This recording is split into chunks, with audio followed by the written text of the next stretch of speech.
नमो अर्हन्ताणं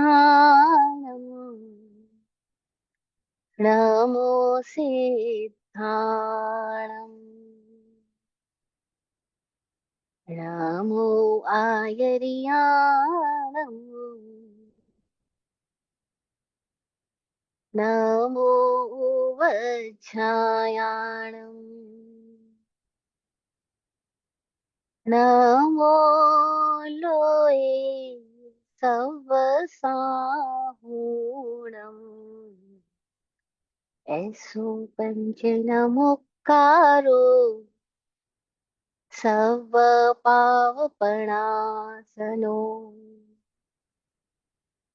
मङ्गलानं च सव्येशम् पढमं हवै मङ्गलम् पढमं हवै मङ्गलम्।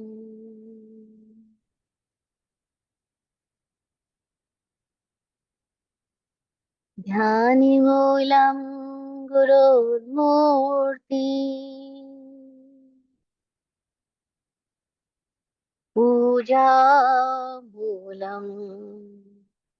गुरोर्पदम्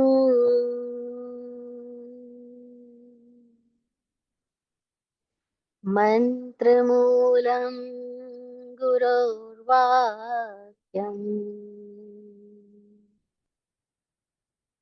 मोक्षमूलं गुरोर्कृपा मोक्षमूलं गुरोर्कृपा।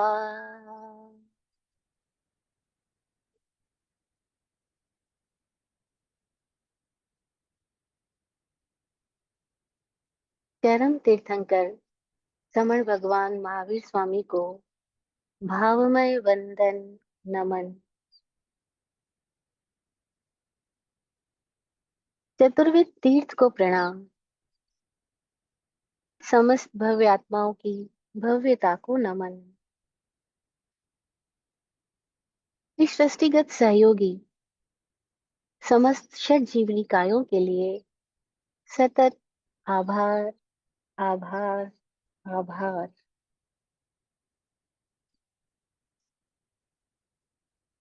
परम उपकारी ध्यान मूल गुरु मूल प्रेम मूल सदगुरु पूज्य श्री विराट गुरु जी और स्वामी विकास जी के चरणों में नमन।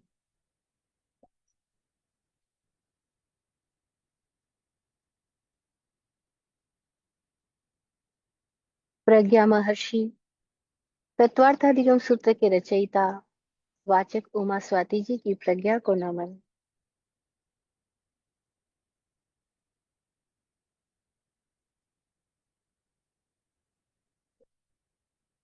सिद्धा सिद्धिं मम दिशन्तु सिद्धा सिद्धिं मम दिशन्तु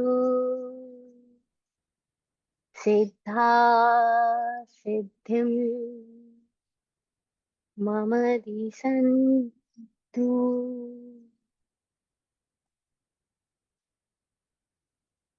ओ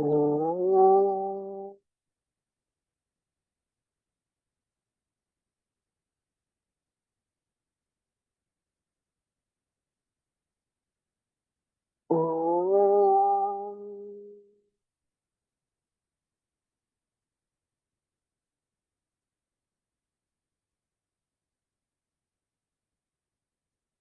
ओ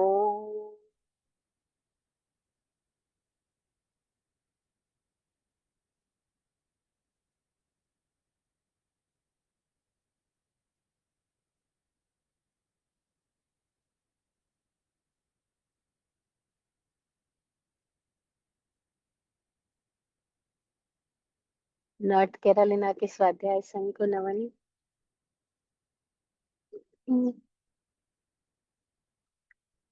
एक राइटर था और ऑडिटर था, तो उसकी स्पीच काफी फेमस होती थी।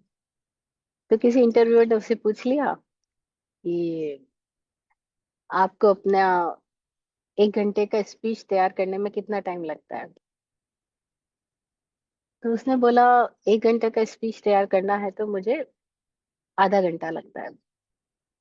उसने बोला अच्छा, और अगर आधे घंटे की स्पीच तैयार करनी है तो बोला 1 घंटा लगता है। बोला अगर 15 मिनट की स्पीच तैयार करनी है तो बोला कभी कभी 2 घंटा भी लग जाता है। और अगर आपको वही बात 5 मिनट में बोलनी है तो बोला कई बार पूरी रात सोचना पड़ता है। तो कहने का मतलब ये है कि जब कोई बात विस्तार से कहनी है तो लोगों को उसके लिए ज्यादा प्रज्ञा की जरूरत कभी हो ना भी हो, लेकिन जब कोई बात एकदम सार में कहनी है तो उसके लिए तो बहुत बहुत प्रज्ञावान, बहुत विजडम होना बहुत जरूरी है। तो वाचक उमा स्वाति जी कितने गजब में रहे होंगे, जिन्होंने पूरे जैन तत्व दर्शन को इस तरीके से एकदम संक्षिप्त सूत्रों में, ये तो खाली एक लाइन भी, आधी लाइन होती है और उनका सूत्र तो पूरा हो जाता है, लेकिन उस आधी लाइन में उन्होंने कुंजियां दे दी, चाबियां दे दी। अब ताले खोलो भाई, बैठे बैठ करके। अब तुमको जिधर एंटर होना उधर एंटर हो जाओ। तो अभी हम लोग एंटर हो रहे हैं अजीव काया में, क्योंकि 5वां चैप्टर है जिसका नाम हमने रखा अजीव काया, जिसमें धर्मास्तिकाय, अधर्मास्तिकाय, आकाशास्तिकाय, उद्गलास्तिकाय और काल, इनका वृहद वर्णन है, और जीवास्तिकाय का भी थोड़ा वर्णन है। तो अभी हम पिछले कई सारे सूत्रों से बात कर रहे थे कि इन सारे द्रव्यों का, धर्मास्तिकाय, अधर्मास्तिकाय, आकाश, काल, उद्गल, जीव, इन सब का हमारी लाइफ में रोल क्या है, ये कैसे इस जीवन को प्रभावित करते हैं, या ये कैसे लोक में अपना फंक्शन करते हैं, इनका वर्किंग एरिया क्या है, इनका क्या एक्ट होता है पूरे इस जीवन में, अस्तित्व में। तो हमने इसको जाना कई सारे सूत्रों के माध्यम से, छोटे छोटे सूत्र कि गति स्थिति उपग्रहो धर्मा धर्मयो। अब इतनी सी लाइन में उन्होंने बता दिया कि गति धर्म का उपकार है और स्थिति अधर्म का उपकार है। हम्म। आकाशस्य अवगा, आकाश अवगाना देता है, सबको बाहों में भर लेता है, सबको अपने में समेट लेता है, सबके लिए आधार बन जाता है। उसी सिलसिले में हमने जाना उद्गल का रोल क्या, जीव का रोल क्या। कितना मजेदार सूत्र था 21वां सूत्र, जिसको जैन लोगों ने अपने प्रतीक चिन्ह में रखा कि परस्पर उपग्रहो जीवानाम। जीव का रोल क्या है कि वो परस्पर उपग्रहित है। और ये सूत्रों को हम जितनी डेप्थ में जाना चाहे उतनी डेप्थ में जा सकते हैं, तो हमें समझ में आएगा कि जीवन परस्पर संयुक्त है। We all are coexist and we all are interdependent. तो जब ये को एग्जिस्टेंस वाली फीलिंग आ जाए तो हम, हमारा भीतर का जो स्थिति है उसमें संकीर्णता नहीं रह सकती, और ऑटोमेटिकली एक वो विजन डेवलप होएगा कि मैं हूं क्योंकि सब है, और सब है इसलिए मैं हूं। तो मेरा होना सबके होने में समाहित हो जाता है, और सबके होने मेरे में समाहित हो जाता है। तो जब हम अपने आप को अलग थलग देखते हैं तो एक अहम निर्मित होता है, अहंकार पैदा होता है। और जब हम सबके साथ अपने आप को समाहित होते हुए देखते हैं तो वही अहंकार विलीन हो जाता है। तो भारतीय दर्शन ने इतना अद्भुत ज्ञान दिया हमको। इसने बताया कि इस अपने अहम को, यानी अपने होनेपन को अगर कहीं संयुक्त भी करना है, किसी के साथ जोड़ना भी है, एसोसिएट भी करना है, क्योंकि वो अहंकार की परिभाषा क्या करते हैं, association with the any thought, any concept, any imagination. जैसे हमने एसोसिएट कर लिया कि I am CA, I am doctor, I am Indian, I am American. तो बस एसोसिएशन के साथ ही हमारे अंदर एक मैं पैदा हो गया जिसने उसको अहम को बना दिया। तो भारतीय मनीषी लोगों ने बोला कि अगर एसोसिएट ही करना है अपने आप को, बताना ही है आप क्या हो, तो अभी छोटी मोटी चीजें क्या बनते हो, आप अपने आप को जान लो तो आपको पता लगेगा अहम ब्रह्मास्मि, कि आप पूरे ब्रह्मांड हो। अरे एसोसिएशन ही करना है तो उस पूरे के साथ कर लो। अब जैसे ही इस अहम को पूरे के साथ कर लिया, ब्रह्म हो गया, तो फिर अहम विलीन हो गया। तो अहम को विलीन करने का उन्होंने इतना अद्भुत सूत्र दिया कि अहम जहां भी छोटे में रहेगा वहां तो अहम बना रहेगा, और ब्रह्म हो गया तो फिर अहम रहेगा ही नहीं। अब देखो, बातों को कहने का सबका तरीका अलग अलग है। किसी ने अहम ब्रह्मास्मि बोल दिया, किसी ने सोहम बोल दिया। और इसी बात को हम अस्तित्वगत रूप से जब अनुभव करने जाएंगे तो हमें समझ में आएगा, अरे परस्परम ग्रहो जीवानम। मैं जीव जैसा कोई है ही नहीं। जिसको मैं बोलता हूँ वो मैं जैसा कोई है ही नहीं। अपने में खोजने जाएंगे तो पता लगेगा यहाँ सब तो है लेकिन मैं नहीं हूँ। जिसको मैं बोल रहा था वो मेरी भ्रांति थी, इल्यूजन था कि मैं हूँ, हकीकत में मैं हूँ ही नहीं। तो अब मैं हूं ही नहीं, ये फीलिंग को समझने का ये सूत्र काम बड़ा कम देगा। परस्पर उपग्रह जीवाना, जीव परस्पर उपग्रहित है, जीवन परस्पर संयुक्त है, वी ऑल आर को एग्जिस्ट। अब अनेक दृष्टियां हैं इसको समझने की, हम कहाँ से कैसे समझ सके, पकड़ सके, या हम उसको अनुभव में ला सके।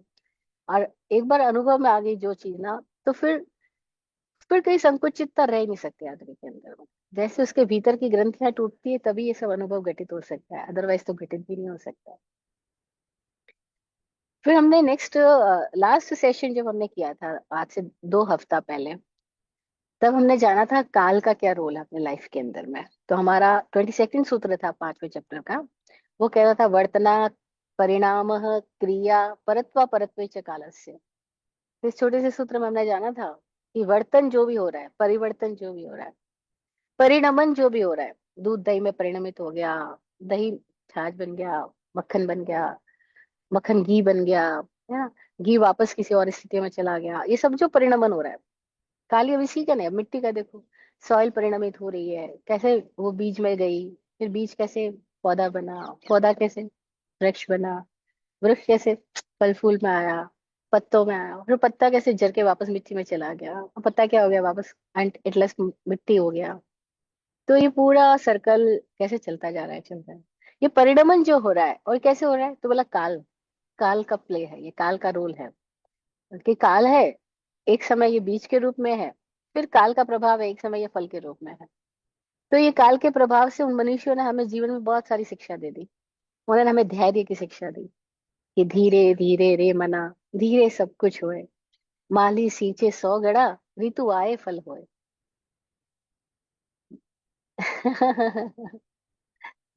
माली सींचे 100 गेड़ा, ऋतु आए फल हुए, धीरे धीरे रे मना, धीरे सब कुछ हो। धीरज रख लो, धीरज से सब कुछ हो जाता है। क्योंकि माली एक साथ 100 गड़ा भी सींच ले तो भी फल तो तभी होगा जब ऋतु आएगी। ऋतु आएगी नहीं, काल, काल पकेगा।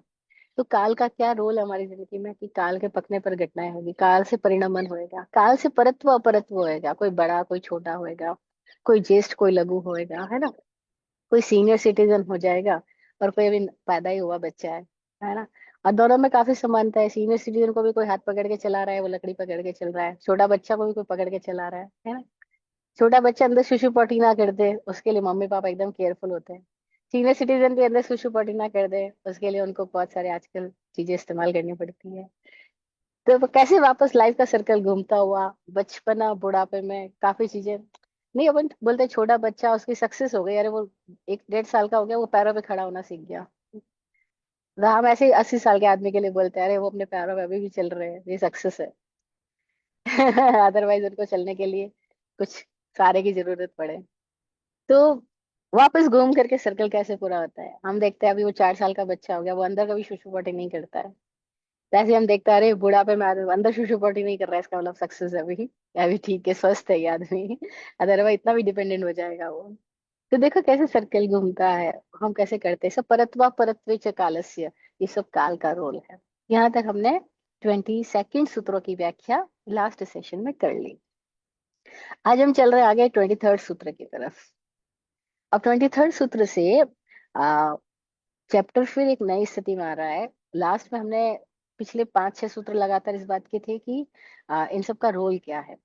अब जो सूत्र है वो पुद्गल को विशेष रूप से डिफाइन कर रहे हैं। क्योंकि अजीव काया में, या यूं कहते हैं अस्तित्व में, सबसे ज्यादा हमको प्रभावित करने वाला कोई तत्व है तो वो पुद्गल तत्व है। या हम जिससे प्रभावित हो रहे हैं वो पुद्गल तत्व है।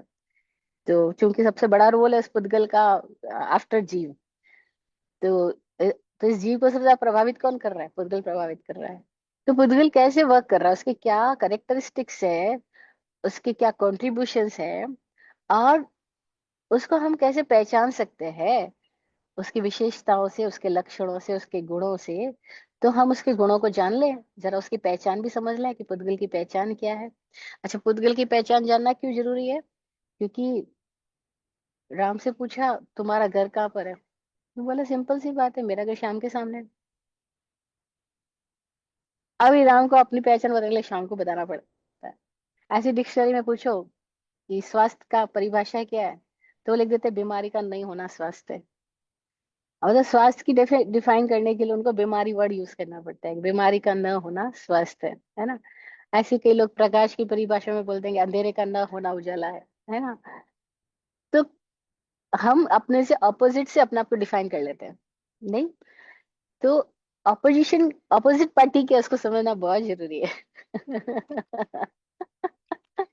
जो लोग अपनी अपोजिट पार्टी की स्ट्रेंथ, उसकी वीकनेस, उसकी करेक्टरिस्टिक्स नहीं समझेंगे, वो लोग अपनी लाइफ के अंदर फेलियर हो सकते हैं। तो अपने जीवन के लिए अपोजिट पार्टी को समझना बहुत जरूरी है ना। और जहाँ हम रहते हैं उनके नेबर्स को समझना बहुत जरूरी है। नेबर्स क्या है हमारे। तो अभी इसको अपोजिट में के नेबर समझ लेते हैं हम इस पुद्गल को। तो ये जो नेबर है ना हमारा, और जीव का सबसे करीबी यही है, यही नेबर है, इसलिए सबसे पड़ोसी यही है। तो अपने पड़ोसी राज्य को, पड़ोसी देश को, पड़ोसी सीमाओं को, पड़ोसी प्रांत को, और पड़ोसी घर को, और सबसे निकट वाले पड़ोसी इस शरीर को समझ लेना बहुत जरूरी है। क्योंकि सबसे निकट पड़ोस में हमारा ये शरीर है। तो हमारे सबसे पास में कौन रह रहा है? पड़ोस मतलब पास में रहने वाला, नियर बाय स्टे करने वाला। तो सबसे नियर बाय स्टे करने वाला ये बॉडी है, ये शरीर है, और इसको ज्ञानी लोग पुद्गल बोल रहे हैं। तो इस पुद्गल की क्या करेक्टरिस्टिक्स है? तो ये 23rd सूत्र आ रहा है, छोटा सा सूत्र कह रहा है, स्पर्श, रस, गंध, वर्ण, वंतः पुद्गला। पुद्गल क्या है? तो बोल रहे स्पर्श, टच। जो भी हम टच कर पा रहे हैं, जो भी हम महसूस कर पा रहे हैं, जो भी हमको स्पर्श की संवेदनाएं हो रही है, उसे पुद्गल है। हाय, इसको जितना डीप ले जा सकते हैं ऊपर लेके जा सकते हैं, हम समझ सकते हैं। मतलब मैं जो भी टच कर रहा हूँ, जो भी टच की फीलिंग्स है, वो पुद्गल है। कितनी भ्रांतियां हट सकती है छोटे से सूत्र से। अदरवाइज हमको टच की फीलिंग जो लगती है, वो हमको लगता है जीवन है, जीव है। नहीं नहीं, जीव नहीं। पुद्गल की विशेषता है कि वो टच किया जा सकता है, जिसको छुआ जा सके वो पुद्गल है। जो हमें छू रहा है वो पुद्गल है। अब वो क्या भी छू रहा है, चाहे हम चेयर पे बैठे, चेयर हमें छू रही है, हम चेयर को छू रहे हैं, पुद्गल है। हम इस शरीर को छू रहे हैं, सबसे निकट शरीर है, तो ये शरीर जिसको हम छू रहे हैं वो पुद्गल है। तो हैरानी की बात होती है, फिर इस शरीर के द्वारा हम कपड़ों को छू रहे हैं, हम किताबों को छू रहे हैं, हम स्थान को छू रहे हैं। तो पुद्गल पुद्गल को छू रहा है। और ये प्रोसेस एंडलेस, चलती जा रही है, चलती जा रही है, पुद्गल पुद्गल को छुआ जा रहा है ना।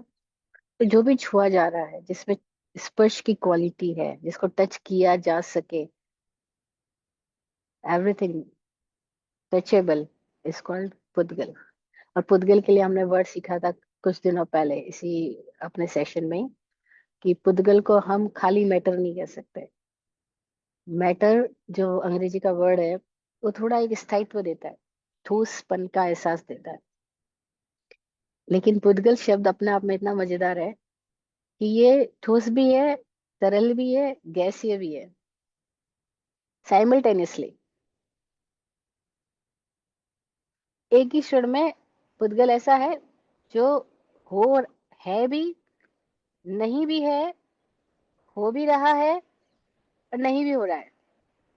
तो इसको हमने समझने के लिए वर्ड दिया था मैटर इन प्रोसेस। पुद्गल मतलब मैटर इन प्रोसेस, ये लगातार एक प्रक्रिया चल रही है जिसमें ये खुद भी हो रहा है, गल भी हो रहा है, जुड़ भी रहा है, और टूट भी रहा है, बनता भी जा रहा है, बिगड़ता भी जा रहा है। जैसे देखो हमारे सामने आकाश है, अभी देखो ये लगातार ये बादल, अभी जितनी देर हम बात करेंगे उतनी देर इन बादलों को बनते बिगड़ते देखते जाएंगे। ये पूरी घटाएं बदलती जाएगी। और ये बदलती है शायद, इसलिए इनको बादल कहते होंगे। बदलू है, बादल है ये तो, बदलता रहता है ना। तो ये बादल क्यों वर्ड दिया होगा आज, इसी वर्ड इसी क्षण समझ में आया मेरे को भी कि इसीलिए बादल वर्ड दिया होगा, क्योंकि बदलता रहता है। तो ये पुद्गल है, मैटर इन प्रोसेस, है भी, नहीं भी है, नहीं होते हुए भी और ये लगातार हो रहा है। इसको ये नहीं कह सकते कि बस ये है ही, ये हो रहा है। Everything is in process. ये पुद्गल वर्ड की मजेदार व्याख्या आ, अनुभवी लोगों ने की है। और महावीर भगवान ने ये शब्द दिया पुद्गल, इसलिए इस पुद्गल सबको समझना बहुत जरूरी है। तो पुद्गल की जो क्वालिटी है, जिससे हम पुद्गल को पहचान सके अपने लाइफ में, तो उन्होंने क्वालिटी बताई है: स्पर्श,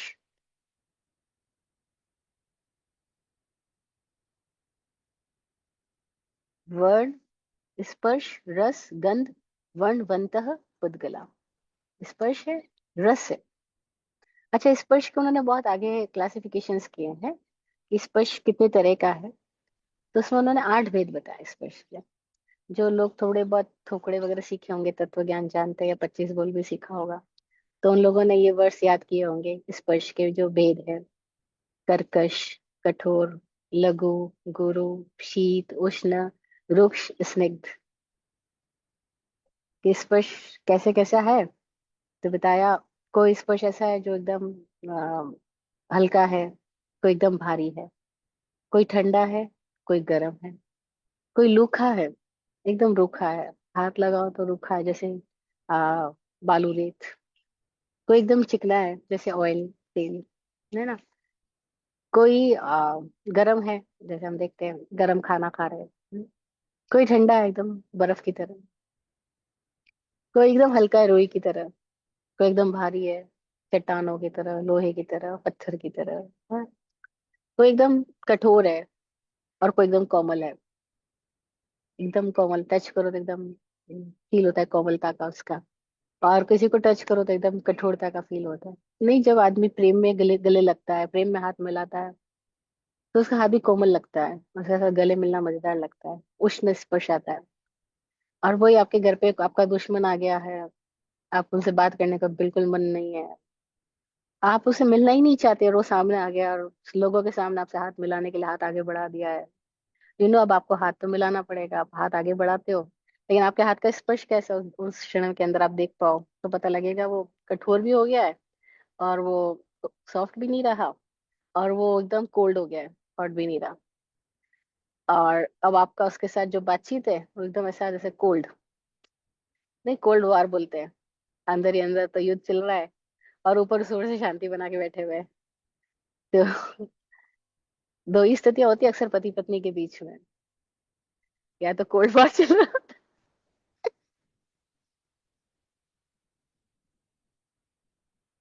मन ही मन, अरे या फिर भरा हुआ ज्वालामुखी फूट ही जाता है, वोल्केनो।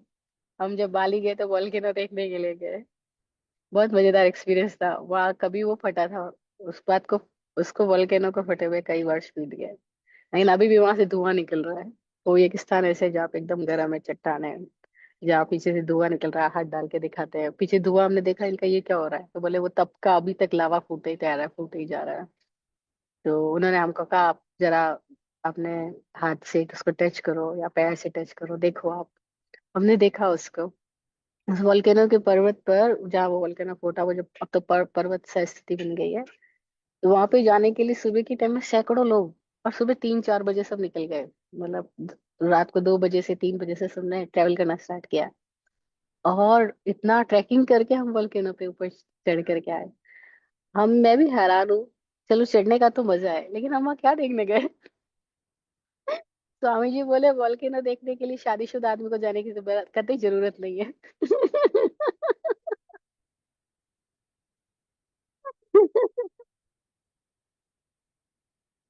बोला उसको, बाली जाके वोल्केनो देखने के लिए ट्रैकिंग करने की क्या जरूरत है, अपने घर में रोज ही देख ले वोल्केनो।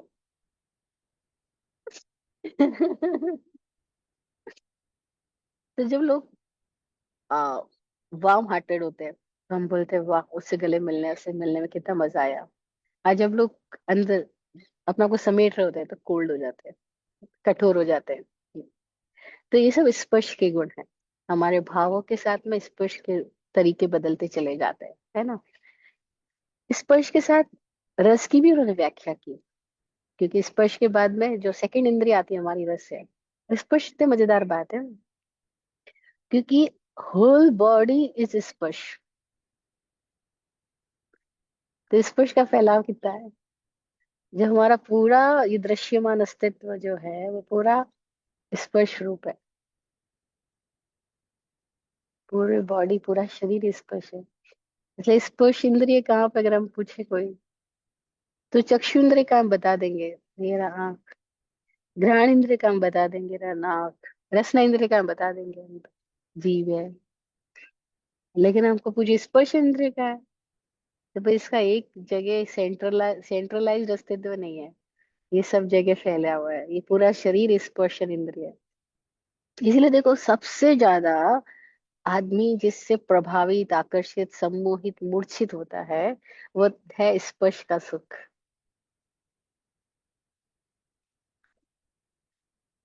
अगर हम अपने अनुभव से इस बात को समझे तो, क्यों हमें टच टच चाहिए। पैदा होते ही बच्चे को माँ का टच चाहिए, फिर जिंदगी भर उसको टच चाहिए, है ना। ये जो हम पर्सनल टच से इम्प्रेशन पैदा करते हैं और पर्सनल टच के इम्प्रेशन में चले जाते हैं, ये हमारा पुद्गल के प्रति जो सम्मोहन है, जो राग है, जो मूर्छित अवस्था है, वो इतनी गहराई से हम सबके भीतर जा चुकी है कि उसको पाने के लिए हम तड़प जाते हैं, बेचैन हो जाते हैं। और वो बेचैनी कितने सारे उपद्रवों को पैदा करती है। और ये सारे सो कॉल्ड उपद्रव उस पर्सनल टच, उस स्पर्श का सुख, सुख पाने के लिए। लालायित आदमी ने क्या कुछ नहीं किया। कल मैं पढ़ रही थी कि वो इतनी सुंदर जो क्लियोपेट्रा थी, जब उसकी डेथ हो गई तो उसकी डेथ बॉडी के साथ लोगों ने, बहुत सारे लोगों ने उसकी डेथ बॉडी के साथ स्पर्श का सुख पाना चाहा। हाँ। और मेरे को एक बड़ी हैरानी हुई, कुछ दिन पहले ये तथ्य भी मेरे सामने आया कि जब मुस्लिम शासकों का भारत पे बहुत आक्रमण, अत्याचार, घटनाएं घटी, दुर्घटनाएं घटी, तो रानियों ने जौहर क्यों किया। मेवाड़ की रानी पद्मावती ने, हाँ, 16,000 रानियों के साथ, 16,000 स्त्रियों के साथ मिलकर के अग्नि में अपने आप को झोंक दिया। तो जौहर क्यों किया, इसका कारण मेरे सामने अब आया। मुझे नहीं पता, बहुत लोगों को पता ही होगा ऑलरेडी।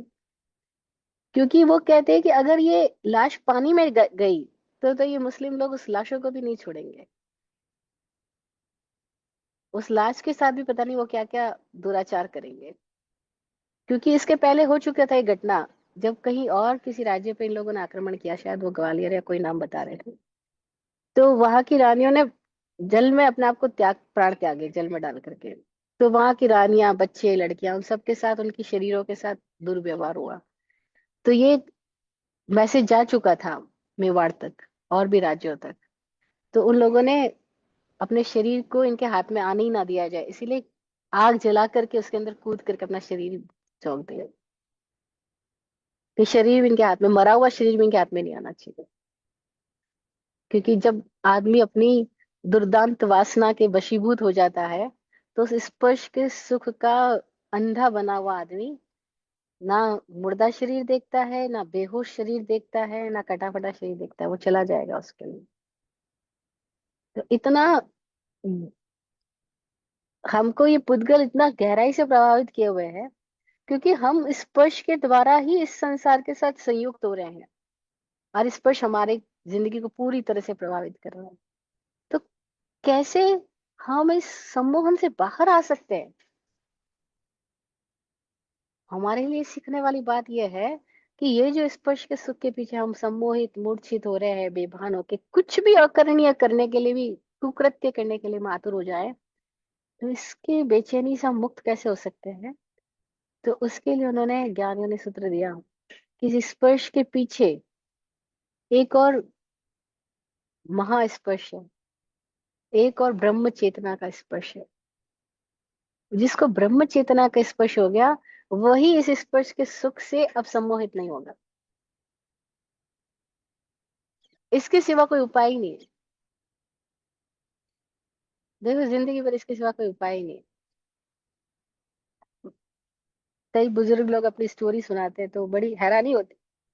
वो कहते हैं अब शरीर की इंद्रियां शिथिल हो गई, काम कृत्य करने के लायक नहीं बची, लेकिन फिर भी कामुकता मन से नहीं जाती। मन की वासना वहीं के वहीं बनी है।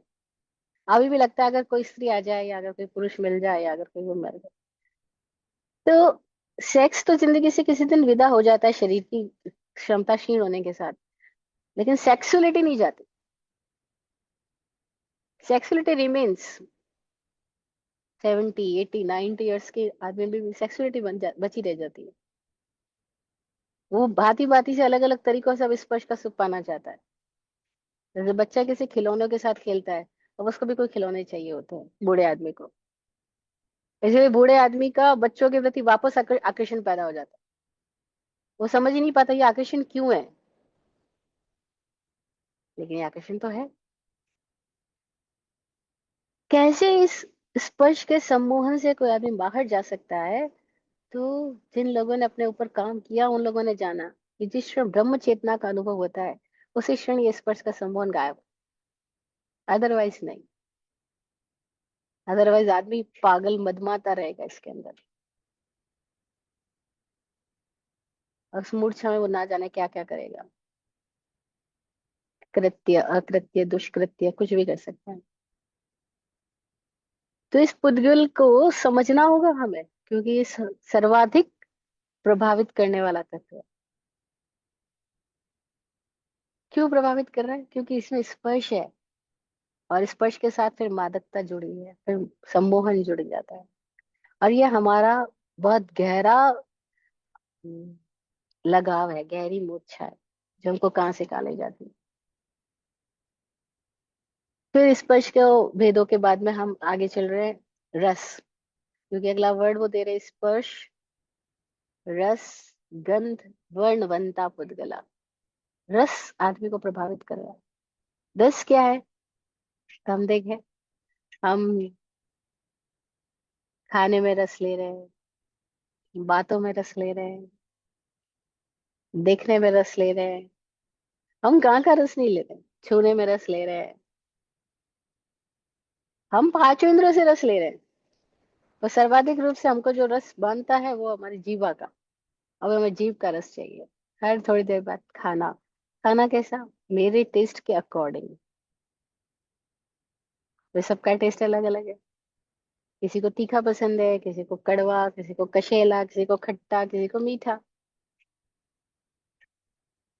तो उन ज्ञानियों ने, देखो, उन्होंने अपने ऊपर काम करके ये जाना कि हमारे भीतर की स्वाद कलिका ये 5 तरह के रसों से आवेशित, अभिभूत और चार्ज हो जाती है। तो उन्होंने इस तरह 5 तरह के रसों का वर्णन किया। ऐसे तो बहुत सारे रस आगे भेद प्रभेद किए जा सकते हैं, क्योंकि मिक्स मैच करके हम कितने टेस्ट डेवलप कर लेते हैं। लेकिन मोटा मोटी या स्थूल या उसकी गहराई में इन डेप्थ जाए तो रसों को 5 भेदों में बांट दिया। तीखा, मिर्ची, कड़वा, करेला, नीम, कशेला। कशेले पदार्थ भी होते हैं, बहुत सारे ऐसे फल कशेले होते हैं। खट्टा, इमली, नींबू। मीठा, गुड़, शक्कर, सकरी। सबके बहुत सारे भेद प्रभेद हो सकते हैं। लेकिन ये सब 5 रस, तो इसको 6 रस बोलता है। कवि लोगों के साहित्य में 9 रस भी होते हैं। वो अलग है रस। वो विरह श्रृंगार, वो अलग अलग तरह के रस है। वीर रस, हास्य रस। तो रस की बात सब कर रहे हैं। अब सवाल है कि ये रस की विमुग्धता कितनी गहराई है, हमारे कितने गहराई में हमारे अंदर है। इस रस के लालच ने आदमी के भीतर से कितने तरह की व्यंजनों को पैदा कर दिया। रस के लालच आदमी कहाँ से कहाँ चला जाता है। हाँ, कहते हैं वो एक शहद की बूंद के स्वाद के लालच में सामने खड़ी मौत हो, तो वो मौत भी फीकी पड़ जाएगी।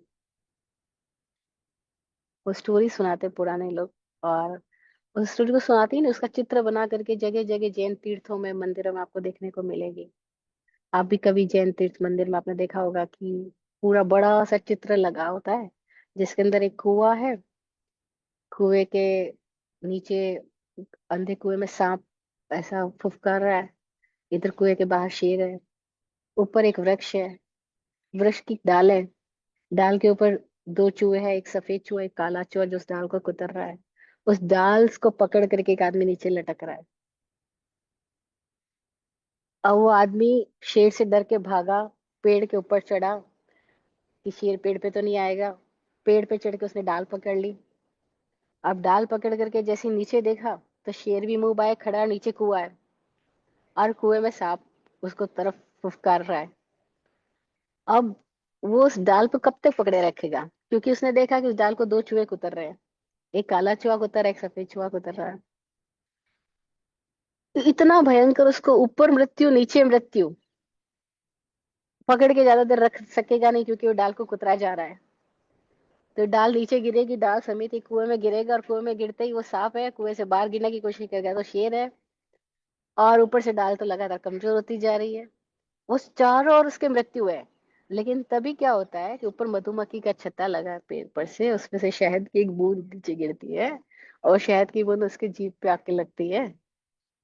और उसको शहद की एक बूंद के सुख में उसको सारे दुख दर्द, मृत्यु, वो काल कुछ भी न, सब नजरअंदाज हो जाता है। नहीं। तो वो ज्ञानी लोग इस बात को अलग अलग तरीकों से बोलते हैं। एक साध्वी जी ने एक बहुत सुंदर काव्य रचना की।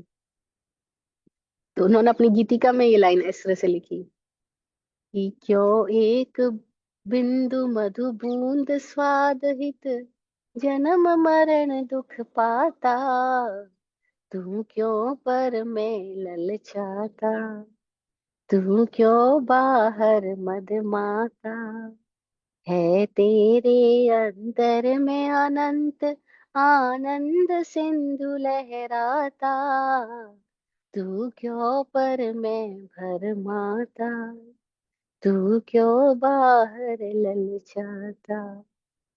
क्यों एक बिंदु मधु बूंद स्वाद हित, जन्म मरण दुख पाता। तो वो मधु बिंदु का स्वाद के चक्कर में आदमी जन्म मरण के दुख पाने के लिए भी रेडी है, क्योंकि इस क्षण का सुख, वो रस।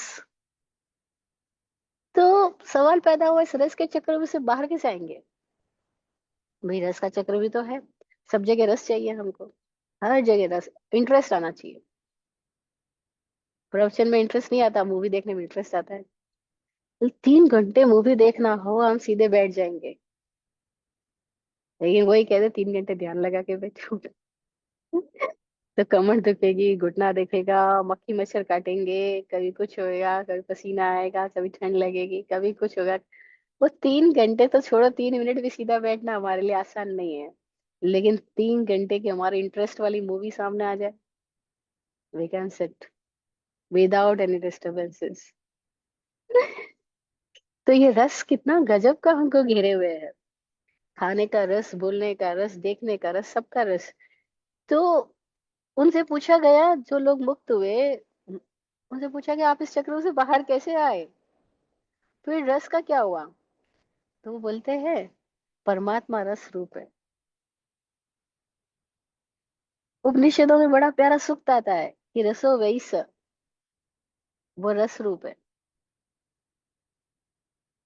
और जिस दिन वो रस जान लिया, उस दिन यहाँ के सारे रस फीके पड़ गए।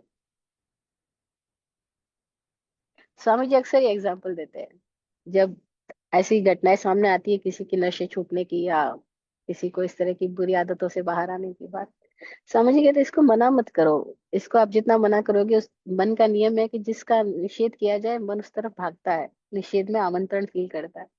तो मत कहो ये मत खाओ, ये मत पियो, शराब मत पियो, नशा मत करो, ये सब मत करो। तो फिर क्या करो। तो स्वामी जी कहते हैं भाई कोई आदमी अगर 50,000 कमा रहा है, आप उसको बोलो तू इस धंधे को मत कर, 50,000 मत कमा, तो वो कभी नहीं छोड़ेगा। क्यों छोड़ेगा? उसको 50,000 रुपए की कमाई हो रही है। लेकिन आप उसको कोई ऐसी जगह पे ले जाओ जहां पर उसको 5 लाख की कमाई होने लग जाए, उसको 5 लाख की कमाई का स्कोप दे दो, और उसको कहने की जरूरत नहीं तू 50,000 वाली कमाई वाली जॉब छोड़। वो ऑटोमेटिकली 5 लाख वाली कमाई की तरफ आकर्षित होगा, 50 लाख 50,000 वाली कमाई का जॉब छूट जाएगा उससे। वो कहते हैं कोई बड़ा रस का अनुभव करवा दो इनको, ये छोटे रस छूट जाएंगे। क्या कृपा बरसी महावीर की कि अर्जुन बदल गया?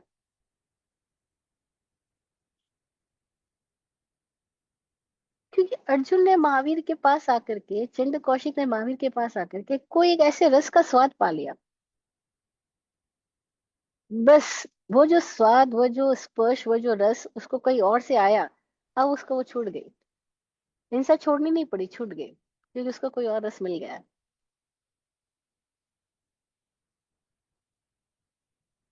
बुद्ध के सामने अंगुली माल खड़ा है, लेकिन कहीं उसको बुद्ध के सानिध्य में कोई रस मिल गया।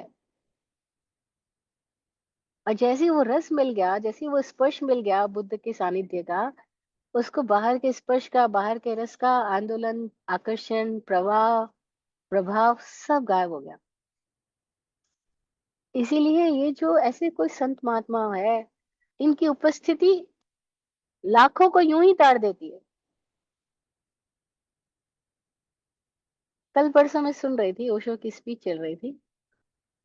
ओशो बोल रहे थे कि आज मनुष्यता इस जगह पर आ गई है कि अगर इस पूरे मनुष्य जाति को बचाना है पागलपन से, और ये अपने आप को ही मार डालेगी, क्योंकि जो स्थिति में ये पहुंच गए, ये एक दूसरे का विनाश करके खुद को खत्म कर देंगे। अगर इस सब से बचाना है तो हम उपाय नहीं कि एक एक आदमी को सुधारा जाए। उपाय नहीं एक एक आदमी को जा करके लेक्चर दिया जाए, या भाषण दिए जाए, संकल्प कराया जाए, छुड़वाया जाए, कुछ त्याग पछताना कराया जाए, ये उपाय नहीं है। वो बोलते हैं कोई करोड़ों लोगों में अगर कोई 100 लोग भी ऐसे हो जाए जो अपने आप को जान ले, जिनको परम रस का अनुभव हो जाए, जिनको ये अनुभव हो जाए कि मैं कौन हूँ, जिनको ये अनुभव हो जाए कि मैं ये पुद्गल नहीं हूँ। पुद्गल झूठा आप सही, विराट गुरु जी की बहुत प्यारी कविता, कि पुद्गल झूठा आप सही है। जिसको अपना अनुभव हो जाए, ऐसे अगर करोड़ों में से 100 लोग भी हो जाए धरती पर, तो कहते हैं फिर पूरी मनुष्यता बचाई जा सकती, अदरवाइज नहीं बचाई जा सकेगी। और वो कहते हैं इसकी कोशिश मत करो दूसरों को सुधारने की, आप ऐसे तैयार हो जाओ तो मैं तुम्हारे लिए सहयोगी हो सकता हूँ, वो मार्ग बता सकता हूँ, वो विधियां दे सकता हूँ। क्योंकि वो जानकार है, जो पहुंचा हुआ है, वो कह सकता है मैं ब्रिज बना सकता हूँ। मैं इस पार पहुंच गया हूँ तो मैं तुम्हारे को पकड़ सकता हूँ, ब्रिज बना सकता हूँ, तुम आ जाओ, मैं खड़ा हूं, इस पार पहुंचा हूँ। इसलिए समय समय पे तीर्थंकर आते। तीर्थंकर का मतलब क्या होगा? वो उस पार खड़े हो गए, इस पार से चले गए, इस पार पहुंच गए, और अभी हमारी तरफ देख करके ब्रिज बना रहे हैं, और कह रहे हैं, आ जाओ, मैं ब्रिज देता हूँ, मैं तुम्हें सहयोग देता हूँ, और मैं हूं, मैं इस पार पहुंच चुका हूँ, मतलब मुझे देखो, और अब मेरी बात पे, मेरे दिए हुए ब्रिज पे तुम चलो तो तुम आ जाओगे यहाँ पे। तो एक महावीर की उपस्थिति, एक बुद्ध की उपस्थिति, एक पतंजलि की उपस्थिति, एक कबीर की उपस्थिति, बस एक एक कोई दिया जलता है और कितना अंधेरा गायब हो जाता है। वो कहते हैं पूरी मनुष्य जाति को बचाना है तो एक एक को सुधारने का कोई उपाय नहीं है। आप अपने ऊपर, आप कोई ऐसे जलते हुए दिए बन जाओ तो आपकी रोशनी में सुधर जाएंगे। तो ये मादकता स्पर्श की है या मादकता विमुग्धता रस की है? इस चक्र में से बाहर आने का तरीका क्या है? तो नहीं है कि आप उनको 50,000 की नौकरी छुड़ाने के लिए पीछे पड़ो कि तुम ये छोड़ो, तुम वो छोड़ो, ऐसा में पाप, ऐसे में हिंसा, ऐसे में ये नहीं, उपाय नहीं है। करते हैं लोग, समाज सुधारक बहुत लोग होते हैं, उनको दूसरों में सुधार करने की बड़ी तमन्ना होती है, कि ये सुधार कर लूं, वो सुधार कर लूं। लेकिन अंततः वे पाते हैं कि इससे उनके भीतर आवेश बढ़ गया, उनके भीतर सुधारक प्रवृत्ति इतनी बढ़ गई, उनका अहंकार इतना बढ़ गया, उनके भीतर की अपना तमस गुण बढ़ गया, क्योंकि वो आक्रामक से हो गए, वो थोपने लग गए, वो अपनी बात के प्रति एडमेंट होने लग गए, वो पता ही नहीं लगा कि आग्रह खुद हिंसा है, चाहे वो अच्छी बात की आग्रह क्यों ना हो। आग्रह अपने आप में हिंसा है, आरोपण करना, थोपना अपने आप में प्रतिक्रिया पैदा करवाना है। और प्रभाव में आकर के कोई लोग कुछ छोड़ भी देंगे, उसे जीवन नहीं बदल जाएगा। क्योंकि कोई एकाध चीज छोड़ देने से, एकाध क्रिया कर्म बदल देने से आदमी नहीं बदल जाता है। लेकिन आदमी बदल जाए तो उसका सब कुछ बदल जाता है। आदमी बदल जाए तो उसका आचरण बदल जाता है, लेकिन आचरण बदल देने से आदमी नहीं बदल जाता। बस समाज सुधारक की दृष्टि होती है कि आचरण बदल दिया जाए। तो वो नियम लगाएगा, कड़े कानून बनाएगा। इस पार्क में इतने बजे के बाद में स्त्री पुरुषों का बैठना निषेध है। तो क्या होगा, वो पार्क में नहीं बैठेंगे, बार में बैठ जाएंगे।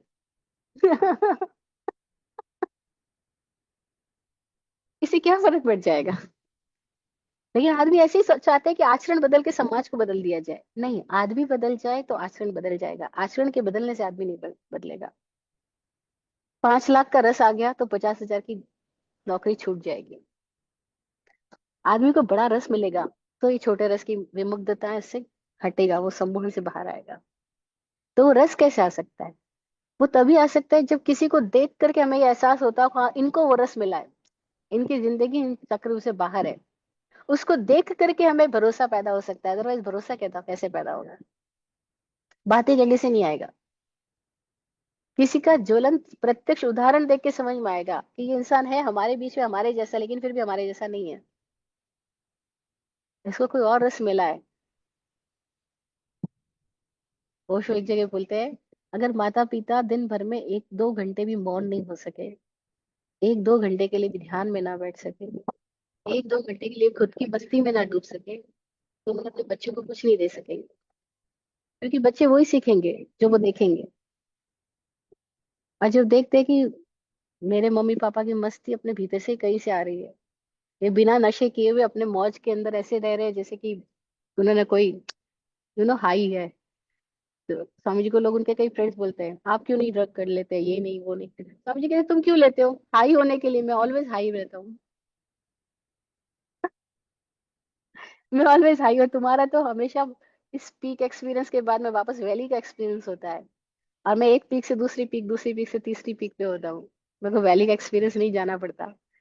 तो बताओ, तुम मेरा नशा करना चाहोगे क्या? वो कहते मैंने आंख बंद किया और अपने नशे में डूब गया। मेरी तो फैक्ट्री अंदर ही चालू है शराब की। मैं आंख बंद करूँ, अपने भीतर में शराब पीना शुरू कर देता हूँ। तुम्हें को जरूरत नहीं है, तुम्हें जरूरत है इसलिए तुम कर रहे हो। तुम कहते देखो एक पल के लिए, मैं करके देखो। फिर उनके साथ रहने वाले को धीरे धीरे उनका कोई टच लग जाता है। जब उनका कोई टच आ जाता है, फिर बाकी के टच छूटने लग जाते हैं। कोई और रस, उनकी आंखें बंद होकर उनको रस आने लग जाता है, अब बाकी के रस छूट जाते हैं। महावीर ने उसको उपवास कहा कि जब भीतर कोई ऐसा रस आने लग गया कि भीतर ही वास होने लग गया, जब भीतर वास होने लग गया तो बाहर का भोजन आकर्षित नहीं कर रहा, बाहर की इंद्रियों की भूख आकर्षित नहीं कर रही, क्योंकि भीतर में कोई और रस आने लग गया, कोई और स्पर्श पैदा हो गया। तो ये पुद्गल बड़ा मजेदार है। ये तो बाहर आकर्षित कर रहा है, लेकिन जो इसके विज्ञान को समझ जाएगा वो समझेगा कि बाहर आकर्षण इस चीज में नहीं आ रहा है, तो वो पुद्गल का दोष नहीं है। मेरे भीतर भी कोई एक ऐसी क्वालिटी है जो सोई पड़ी और जागी नहीं है, तो वो बाहर की ओर खिंच रही है। और अगर वो मेरे भीतर ही जाग जाए तो बाहर की ओर खींचना बंद हो जाएगी। खींची इसलिए नहीं क्योंकि मेरे भीतर भी कोई एक ऐसी क्वालिटी है, तो मेरे भीतर कोई रस है। और मुझे अपने रस का स्वाद नहीं आया तो मैं बाहर के रस की तरफ भाग रहा हूँ। नहीं, आप अपने बच्चे को बोलते हो तू घर पे ही टीवी देख ले, बाहर जाने की क्या जरूरत है? क्यों ये बात आई? क्योंकि जब तुझे घर पे रस आने लग जाएगा तो तू बाहर नहीं जाएगा। अभी बाहर क्यों जा रहा है? तुझे उनके घर की चीजों का कोई वैल्यू नहीं है, घर के खाने का वैल्यू नहीं है, तो बाहर जा रहा है। तो भी घर के खाने में वैसा टेस्ट पैदा कर दो तो बाहर क्यों जाए? तो ये जो हम बाहर से जाते हैं वो बातें कहीं गहराई में अपने लिए भी है कि हमारे भीतर ही कोई रस है। जिस दिन वो रस डेवलप हो जाता है, फिर बाहर के रस की पकड़ छूट जाती है।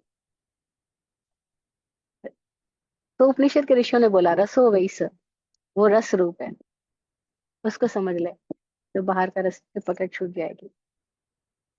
अन्यथा तीखा, कड़वा, कशेला, खट्टा, मीठा, अपने स्वाद में, टेस्ट में आदमी क्या से क्या करेगा।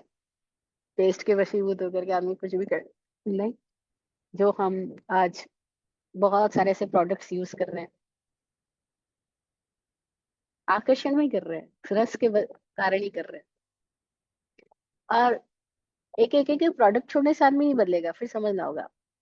आदमी अपने भीतर कोई रस आने लग गया, तो फिर बहुत सारी चीजों की उसको आवश्यकता ही नहीं पड़ेगी, उसका लेवल चेंज हो जाएगा।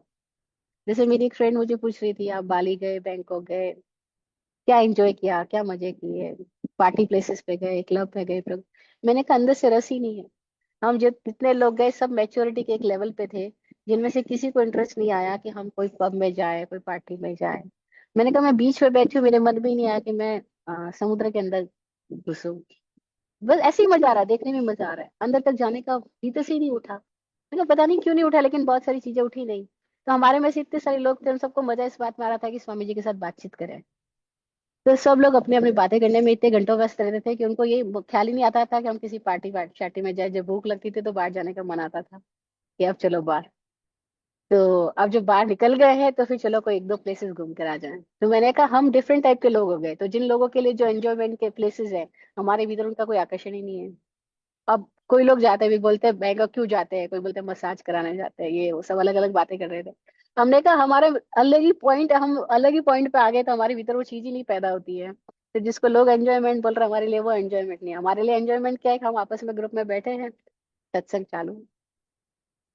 हमारे साथ ही स्वामी जी के फ्रेंड है वैभव, क्या गाते हैं, गाते तो सब अलग ही ट्रांस में चले जाते हैं।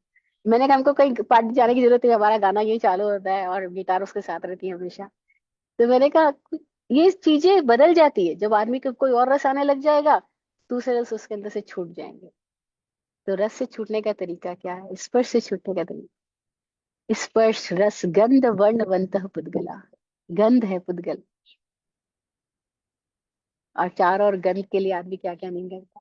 हाँ, कस्तूरी कुंडल बसे मृग ढूंढे वन माही। कस्तूरी कुंडल बसे मृग ढूंढे वन माही, तो हम सब हिरण बन करके बाहर खुशबू ढूंढ रहे हैं। और जिस खुशबू को बाहर ढूंढ रहे हैं वो हमारे अंदर से ही पैदा हो रही है, हमारे भीतर छुपी पड़ी है। तो बाहर की गंध जो आकर्षित कर रही है वो पुद्गल है, और भीतर जिसने गंध को जान लिया, अपनी कुंडलिनी को जगा लिया, अपनी गंध को पहचान लिया, तो कहते हैं उसकी गंध से आके, महावीर की गंध से आकर्षित होकर के कितने सारे लोग, यहाँ तक कि पुराने अनुभवी लोग कहते हैं कि कोई तीर्थंकर है, कोई संबुद्ध है, उसकी पहचान कैसे करना। तो कहते हैं उनके पास कोई गंध होगी, जानकार लोग उस गंध से पहचान जाएंगे कि ये संबुद्ध व्यक्ति है। मतलब उन लोगों के नासापुटों ने वो चीज भी डेवलप की थी कि वो आदमी की गंध से आदमी को पूरा पहचान लेते हैं। तो तीर्थंकर है ये व्यक्ति, संबुद्ध है, उसकी पहचान उसकी गंध से हो जाती है। बहुत पहले की बात है, विराट गुरु जी के साथ जब हम इस यात्रा में जुड़े ही थे, तो विराट गुरु जी ने कहा अगर कोई संत है तो उसकी पॉटी में कभी बदबू नहीं आएगी। तो मैंने कहा ऐसा कैसे हो सकता है? बोले ऐसा है, उसके शरीर में बदबू होगी नहीं, पैदा ही नहीं होगी, पॉटी में उसकी बदबू नहीं आ सकती अगर वो, उसके भीतर कोई योग साधना घटित हुई है तो, अगर वो योगी है। तो मेरे लिए तो उस समय बिल्कुल नया तथ्य था एकदम से, गुरु जी का ये बोलना कि योगी की पॉटी में बदबू नहीं होती, दुर्गंध नहीं होती। It is so. कोई है अगर जिसने अपने आप के भीतर कुछ काम किया, अपने शरीर पे कुछ जाग आ गई है, तो उसकी गंध बदल जाएगी। तो कोई लोग, अनुभवी लोग बताते हैं हम तीर्थंकरों को, हम संबुद्धों को उनकी गंध से पहचानते हैं, उनके पास गंध अलग होगी। और हर लेशिया की अलग अलग गंध होती है। हमने सुना था लेशिया चैप्टर में, कृष्ण लेशिया की गंध अलग है, नील लेशिया की गंध अलग है, कापोत लेशिया, तेजो लेशिया, पदम लेशिया, शुक्ल लेशिया, इनकी गंध ही अलग है। तो बाहर की कोई गंध हमें आकर्षित कर रही है, तो हमें पहचानना होगा कि हमारे भीतर उस गंध का कोई पॉइंट है, और वो गंध कहीं मेरे भीतर भी है। मुझे अपने भीतर की उस गंध को जगह ना आ जाए, तो बाहर की गंध का आकर्षण खत्म हो जाएगा। और मजेदार बात क्या है कि बाहर की हर गंध दुर्गंध में बदल जाती है, हर सुगंध दुर्गंध में बदल जाती है। उनकी क्वांटिटी बढ़ा दी जाए, केमिकल कंपोजिशन चेंज कर दिया जाए, जरा सा। नहीं, विराट गुरु जी अक्सर बोलते थे कि सोना और पारा में जरा सा परमाणु का अंतर है, दो परमाणु घटा बढ़ा दिए जाए वो सोना बन जाएगा, अदरवाइज वो कुछ और बन जाएगा। तो जरा सा परमाणुओं का कॉम्बिनेशन चेंज कर दो, तो गंध क्या हो जाएगी, रस क्या हो जाएगा। केमिकल कंपोजिशन है बाहर तो सब कुछ, लेकिन ये गंध आकर्षित करती है। तो गंध के सम्मोहन से आदमी जाग सके, इसलिए बताया कि गंध पुद्गल है जो तुम्हें बाहर आकर्षित कर रही है, लेकिन कोई ये गंध भीतर भी है, उस गंध को जगाया जा सकता है। फिर का वर्णवंत पुद्गला, वर्ण जितने भी है, रंग जितने भी है, वो सब पुद्गल है। रंग कितने, मैं बताया, काला, नीला, लाल, पीला, सफेद, ये 5 तरह के वर्ण उन लोगों ने तब बताए। और कहा कि ये सब पुद्गल रूप है। जितने भी वर्ण हमें दिखाई पड़ रहे हैं, ये प्रकृति जितनी भी रंग बिरंगी सतरंगी दिखाई पड़ रही है, ये सब पुद्गल रूप है। तो पुद्गल को पहचानना, क्यों पहचाना, क्योंकि अपने नेबर को पहचानना जरूरी है, अपने पड़ोसी को पहचानना जरूरी है, और वही है जो दिखाई पड़ रहा है। तो दृश्यमान जगत में वर्ण है, गंध है, रस और स्पर्श है। और ये दृश्यमान जगत, महावीर उसको पुद्गल वर्ड दे रहे हैं।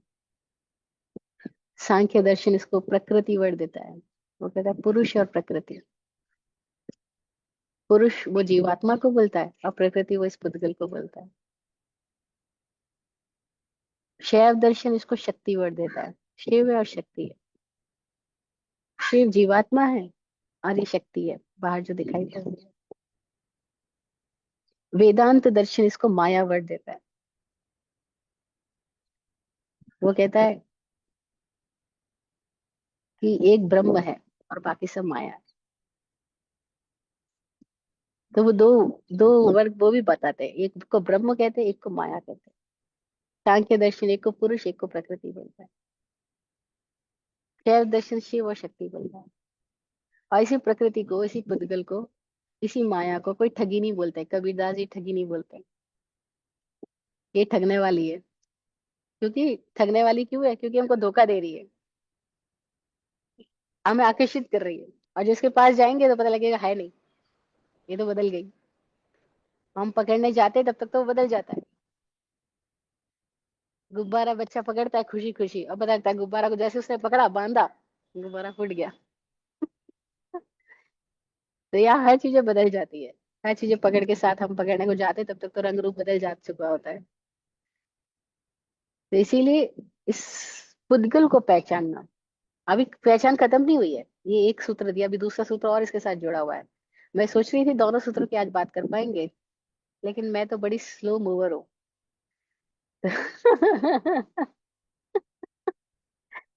मुझे लगता है मैं इसी में इतनी मस्त हो गई कि अगले सूत्र तक पहुंची नहीं। तो स्पर्श, रस, गंध, वर्ण, वंतः पुद्गला, ये जो वर्ण दिखाई पड़ रहे हैं, जो रंगीनियां दिखाई पड़ रही है, और इस रंगीनियों की जगत में आदमी खो जाता है, ये सब रंगीनियां पुद्गल है। इसको छोटी सी बात से बताती हूँ। जब छोटी थी तो घर में टीवी नई नई तब आई थी ना, इंडिया में टीवी इंट्रोड्यूस हुई थी और घर में आई थी नई नई टीवी। तो टीवी में ये सब जब चित्रहार देखते, ये पिक्चर्स देखते हैं, तो भावुक होता है हृदय ना। तो ऐसे किसी को मारा जा रहा है तो आंखों से आंसू बह जाते हैं, है। कोई प्रेम वाला कर दिया जा रहा है तो मैं रोने लग जाती थी। तो मेरी मम्मी बोलती थी पागल है, धूप छांव का खेल है, ये बढ़ते पर धूप छांव का खेल है, ये कुछ नहीं है, तू पागल की तरह रोए जा रही है इसको देख करके। तो मैं बोलती धूप छांव का खेल क्या होता है, लेकिन उसको, जिसको पुद्गल बोला है, इसी को धूप छांव का खेल बोला जा रहा है। ये सब धूप छांव, ये है नहीं कुछ, ये दिखाई पड़ रहा है, ये है नहीं। अब ये है नहीं और दिखाई पड़ रहा है, ये ऐसे कैसे हो सकता है। उस समय तो बिल्कुल ये बात समझ में नहीं आती, लेकिन आज समझ में आती है ये बात कि हाँ ये है नहीं लेकिन दिखाई पड़ रहा है। और जो दिखाई पड़ रहा है उसके संबंध में हम इतने चले जाते हैं कि जो वस्तु तो है वो हमें दिखाई नहीं पड़ता। तो जो वस्तुतः है वो है आप, और जो है नहीं और दिखाई पड़ रहा है वो पुद्गल।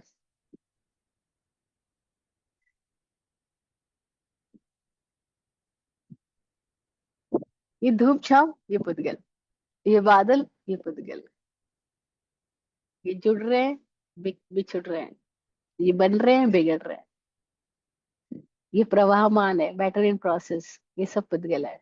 और जिस प्रवाह का साक्षी है, जिस प्रवाह को निरंतर प्रवाहित होते देख रहा है, जो साक्षी है वो आप है। खुद की पहचान करने के लिए हम पड़ोसियों से मिल रहे हैं। पड़ोसी का रेस्पेक्ट करना, लेकिन पड़ोसी पड़ोसी है ये जानना, वो मैं नहीं हूँ। मैं पड़ोसी के पास रहता हूँ, लेकिन मैं पड़ोसी नहीं हूँ। वो पड़ोसी का घर मेरा घर नहीं है। तो मुझे मेरी पहचान हो जाए, इसलिए मुझे आईना दिखाया जा रहा है।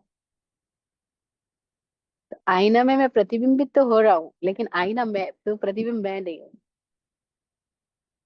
तो बाहर का ये वर्ण गंध रस स्पर्श, ये सब क्या है? ये सब की मादकता में आदमी बहक जाता है, और फिर उसी को पकड़ने में पूरी जिंदगी धूप छांव के खेल में बिता देता है। तो पुद्गल झूठा, आप सही। आप सही हो। पुद्गल झूठा है। क्यों झूठा है? क्योंकि ये इस पल है, अगले पल कुछ और है, और हर पल नया बदलने वाला है। असत्य को बोला उन्होंने शाश्वत, और झूठ को बोला जो बनता मिटता है। असत्य वो जो सनातन रहता है। तो वो क्या सत्य है जो सनातन रहता है? वो क्या है जो बनता मिटता रहता है? इस भेद को जो उपलब्ध हो जाए, उसको भेद विज्ञानी बोला है। और जो भेद विज्ञानी हो गया, वो मुक्त हो गया। वो इस सम्मोहन से बाहर आ गया। तो हम कैसे सम्मोहन से बाहर आ जाए, इसके लिए मैं सारी बात की है। सूत्र तो इशारा है, ताले की चाबियां है, हमारे ताले खुल जाए, इसके लिए सारी बात है। तो आज की बात को यही विराम करती हूँ। हमारा ऑलमोस्ट समय भी हो गया है, और फिर कुछ जिज्ञासाएं होंगी तो उनके लिए भी समय रखें। आज इतना ही। अपने बात को पूज्य विराट गुरु जी की दुआ आशीर्वचन के साथ पूरी करती हूँ। आप फूलो फलो, हो जिंदगी मखमल मुलायम। आप फूलो फलो, हो जिंदगी मखमल मुलायम। आपकी हर खुशी पर है हमारी जान सदके। दुआ करते हैं चुपचाप दिल की थाप से हम। दुआ करते हैं चुपचाप दिल की थाप से हम।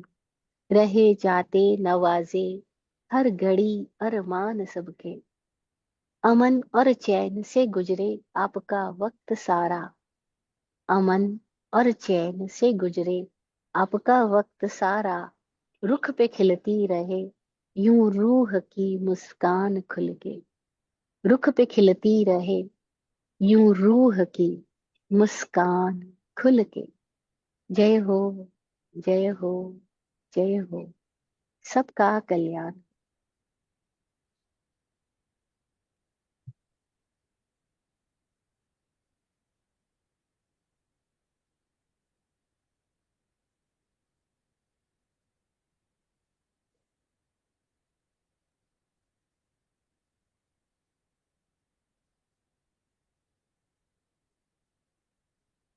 ओम।